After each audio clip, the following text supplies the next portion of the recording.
রাজনৈতিক দলের কাছ থেকে মতামত নেয়ার পর এবার জুলাই ঘোষণাপত্র নিয়ে চিঠির মাধ্যমে অভিমত চাওয়া হয়েছে সরকারের পক্ষ থেকে।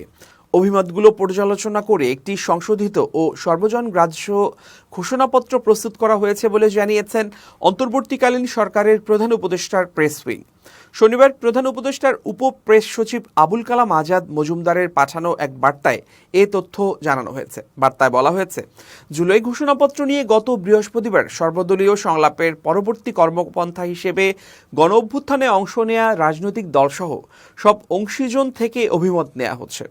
আপনাদের সুচিন্তিত অভিমত চিঠি মারফত পাঠাতে পারেন মাহফুজ আলম উপদেষ্টা, প্রধান উপদেষ্টা কার্যালয়ে এ ঠিকানায়। আগামী 23 জানুয়ারি পর্যন্ত চিঠি মারফত আপনাদের অভিমত জানাতে পারেন। বার্তায় আরও বলা হয়, অভিমতগুলো পর্যালোচনা করে একটি সংশোধিত ও সর্বজন গ্রাহ্য ঘোষণাপত্র প্রস্তুত করা হবে এবং জনগণের উপস্থিতিতে তা অনতিবিলম্বে ঘোষিত হবে।